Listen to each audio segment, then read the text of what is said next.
एक प्रश्न आहे, खूप साधा वाटणारा, पण उत्तर देताना छातीत कालवा कालव होणारा. तुमच्या आयुष्यात कुणी कधी तुमच्यावर हात उचलला नाही, आवाज चढवला नाही, अपमानही केला नाही, तरीसुद्धा तुम्हाला हळूहळू स्वतःची भीती वाटू लागली, स्वतःवरचा विश्वास हरवू लागला, निर्णय घ्यायला धडधड वाढू लागली. तर ते काय असतं? प्रेम की छुपा छळ? आजची ही कथा ओरडणारी नाही, ती कुजबुजते. ती जखम दाखवत नाही, पण वेदना खोलवर रुजवते. ही कथा आहे अनघा देशमुखची, एक साधी, समजूतदार आणि प्रेमळ स्त्री, जी हळूहळू स्वतःपासून दूर जात होती आणि तिलाही कळत नव्हतं की ती हरवत चालली आहे. शांत घरात, न बोलणाऱ्या नात्यात आणि दिसायला परफेक्ट आयुष्यात माणूस कसा तुटतो हे समजून घ्यायचं असेल तर ही कथा शेवटपर्यंत नक्की ऐका. कारण कदाचित यात तुम्हालाही स्वतःचा एखादा तुकडा सापडेल. अनघा देशमुख, वय 54. आज ती शांतपणे खिडकीतून बाहेर पाहते, तेव्हा तिला आयुष्य एखाद्या हळू वाहणाऱ्या नदीसारखं वाटतं. वरून शांत, पण आत खोलवर गोंधळलेलं. मागे वळून पाहताना तिलाही नक्की सांगता येत नाही की हे सगळं कुठून बदलायला सुरुवात झाली होती. कोणतीच मोठी घटना नव्हती झालेली, कोणताही मोठा धक्का नव्हता, पण मात्र तरीही आयुष्य हळूहळू बदलत चाललं होतं. सुरुवातीला आयुष्य अगदी साधं होतं, अगदी रोजच्यासारखं.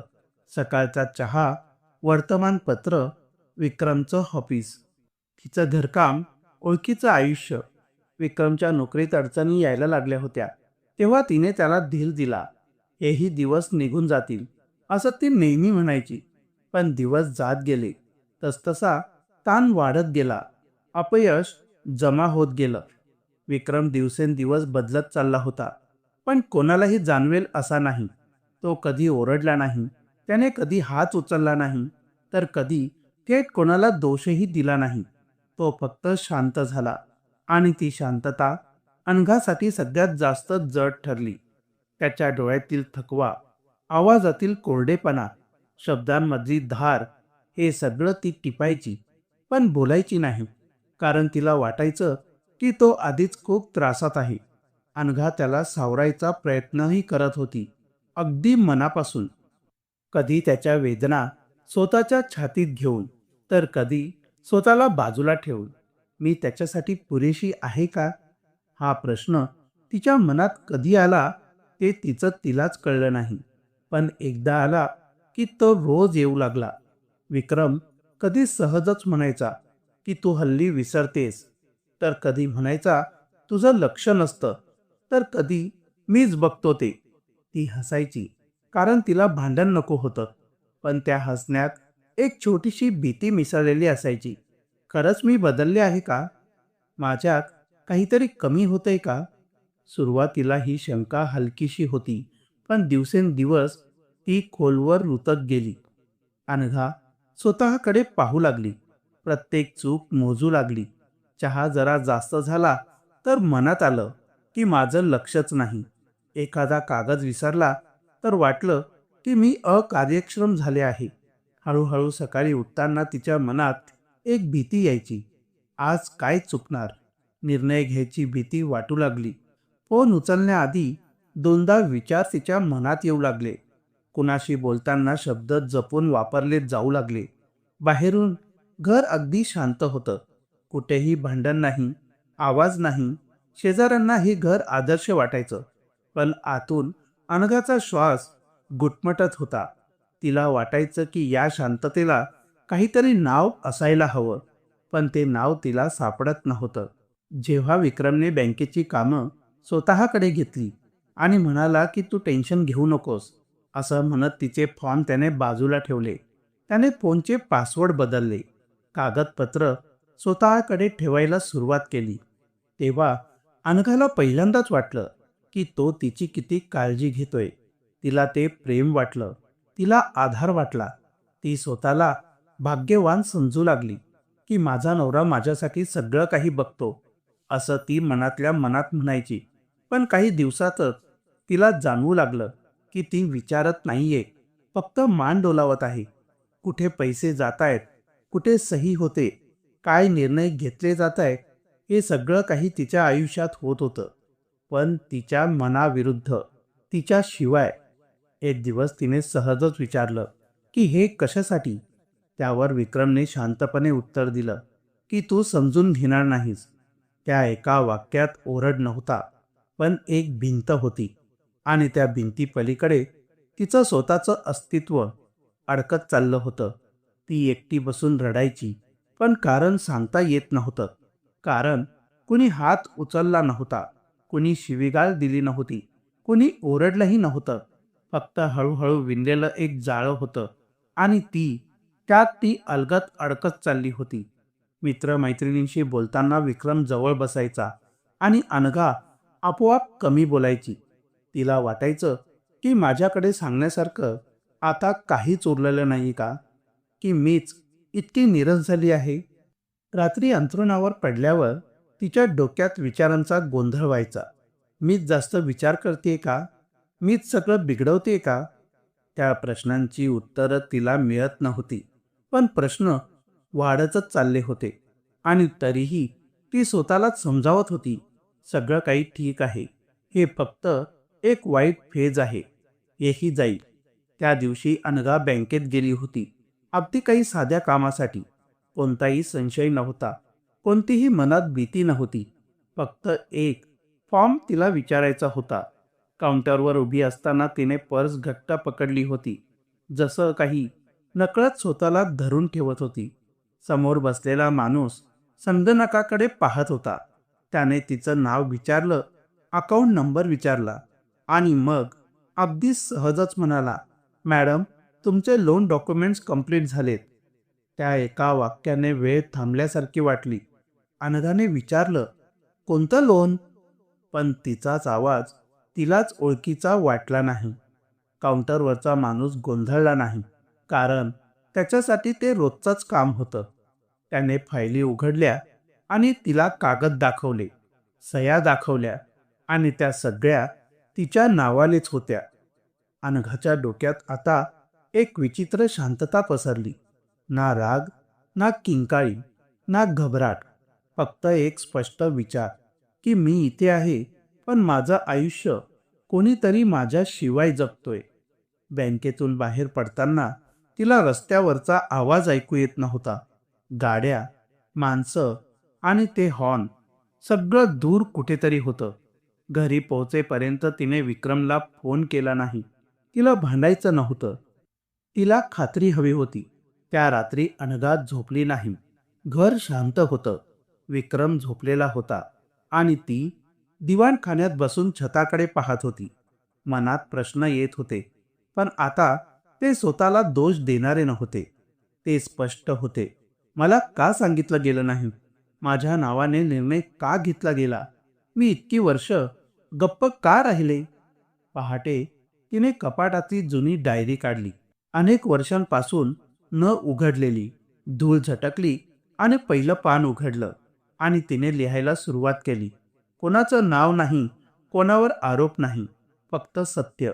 आज बँकेत काय झालं, मला त्याबद्दल काहीच माहिती नव्हती का, मला कुठे बाजूला ठेवलं गेलंय का.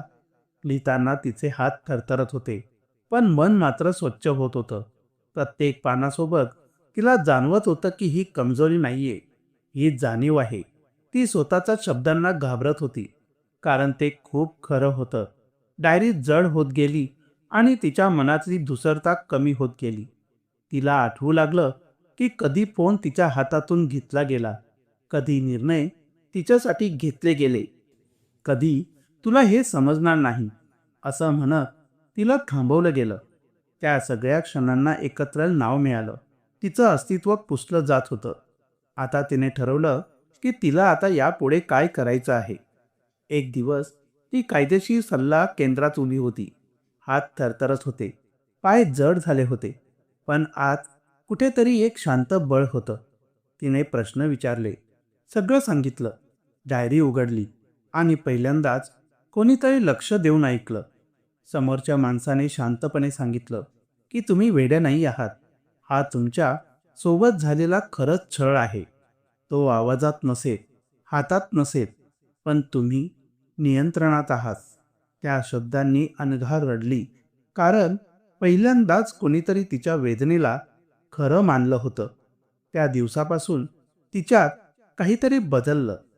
तिने कुणाला सांगितलं नाही, पण तयारी सुरू केली. प्रत्येक बँक अलर्ट स्वतःच्या फोनवर घेतला. प्रत्येक कागदाची कॉपी काढली आणि स्वतःच्या नावाची कागदपत्र स्वतःकडे ठेवली. प्रत्येक छोट्या कृतीत तिला आतून आवाज येत होता की मी परत येते, हळूहळू पण नक्की. विक्रमशी बोलताना ती आता गप्प राहत नव्हती, पण भांडणही नव्हती पण भांडतही नव्हती. प्रश्न विचारताना तिच्या आवाजात राग नव्हता, फक्त शांत सत्य होतं.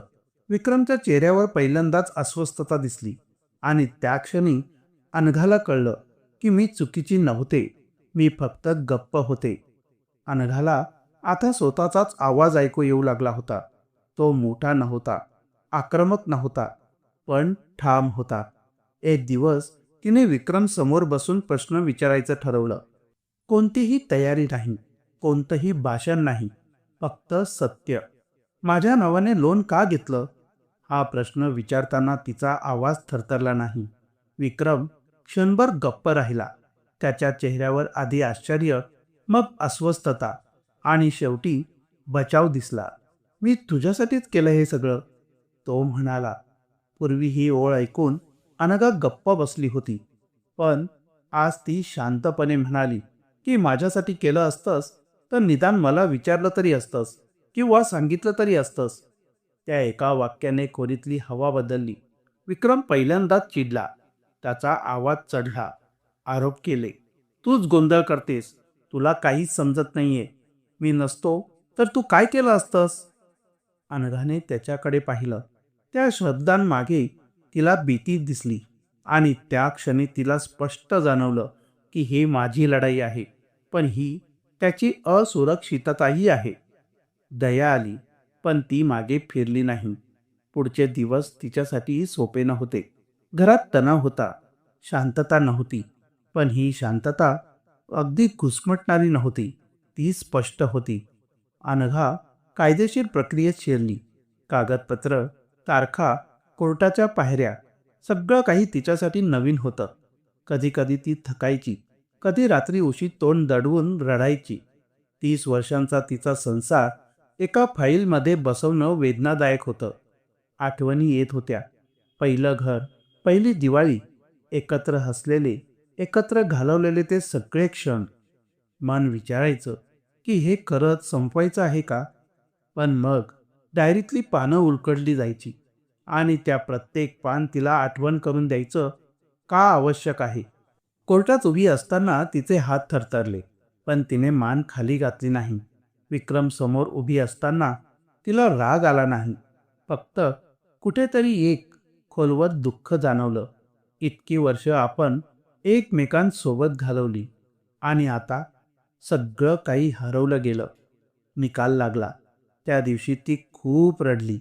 आनंदाने नाही, विजयाने नाही, तर मुक्तीच्या थकव्याने.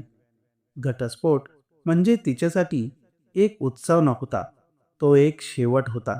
पण त्या शेवटामागे एक नवीन सुरुवात होती. आज अनघा एकटी आहे, छोट्याशा घरात राहते.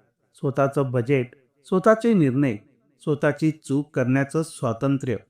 ती काम करते, लोकांशी बोलते, त्यांच्या कथा ऐकते, कधीकधी आरशात पाहून हसतेही, कारण तिला परत स्वतःची ओळख पटली आहे. ती इतर स्त्रियांना सांगते की छळ नेहमी आवाजात नसतो, कधी तो शांत असतो आणि तोच सगळ्यात धोकादायकही असतो. जखम दिसत नसेल तरी ती खोल असते. पण लक्षात ठेवा, तुम्ही चुकीच्या नाही आहात, तुम्ही एकट्या नाही आहात आणि स्वतःसाठी उभं राहायला कधीच उशीर होत नाही. अनघाचा प्रवास इथे संपत नाही, कारण तो फक्त तिचा नव्हता, तो त्या प्रत्येक स्त्रीचा आहे जी शांतपणे सहन करते, स्वतःलाच दोष देते आणि एक दिवस आरशात पाहून म्हणते की आता बस. आज अनघा शांत आहे, समाधानी आहे आणि सगळ्यात महत्त्वाचं म्हणजे ती परत स्वतःकडे आली आहे. ही कथा इथेच संपते. पण प्रश्न इथेच थांबत नाहीत. कारण अनघा एकटी नाहीये. तिच्यासारख्या कितीतरी स्त्रिया आहेत ज्या शांतपणे सगळं सहन करतात, स्वतःलाच दोष देत राहतात आणि सगळं काही ठीक आहे असं स्वतःलाच सांगत राहतात. छळ नेहमी हाताने होत नाही. कधी तो शब्दांनी होतो, कधी निर्णय हिरावून घेतो, तर कधी माणसाचं अस्तित्वच हळूहळू पुसतो. अनघाने आरडाओरडा केला नाही, तिने सूड घेतला नाही. तिने फक्त स्वतःवर विश्वास ठेवला आणि तेच तिचं खरं ध्येय ठरलं. ही कथा तुम्हाला अस्वस्थ करत असेल तर ती योग्य ठिकाणी भिडली आहे. आणि जर तुम्ही कुठेतरी स्वतःला यात पाहिलं तर एकच गोष्ट लक्षात ठेवा की तुम्ही चुकीचे नाही आहात, तुम्ही वेडे नाही आहात आणि स्वतःला परत मिळवायला कधीच उशीर होत नाही. शांतपणे उभे राहा, कारण कधीकधी शांत माणसाची जागृतीच सगळ्यात मोठी क्रांती असते. मित्रांनो, ही कथा तुम्हाला कशी वाटली ते आम्हाला कमेंटमध्ये नक्की सांगा. धन्यवाद. थँक्यू.